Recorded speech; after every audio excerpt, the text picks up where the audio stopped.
آمیتیس فقط یه گروه دوچرخه سواری نیست، به نظر من داره رو فرهنگ کار میکنه، رو فرهنگ سبزتر زندگی کردن، رو فرهنگ دوستدار زمین بودن، رو فرهنگ مهربونتر بودن، حتی دید مثبت‌تر داشتن به آدمای اطراف.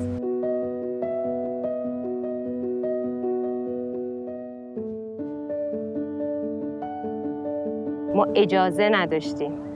شاید الان یه ذره محیطمون بازتر شده، یه کما نه زیاد. به ویژه که محدودیت‌های زیادی برای خانوم‌ها تعریف شده و توی این زمینه ایشون تلاش میکنن که این فرهنگ رو تغییر بدن.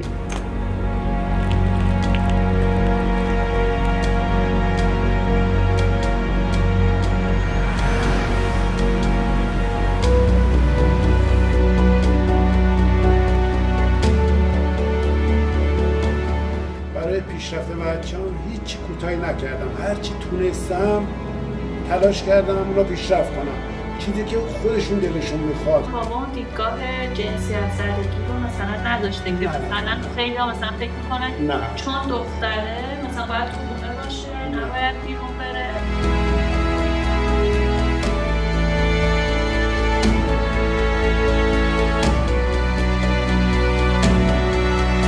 زنان علیه زنان نباشن، به نظر من ما بهتر میتونیم حق خودمون رو بگیریم. هر کدوم از خانم‌های این شهر خودشون یه آمیتیسن.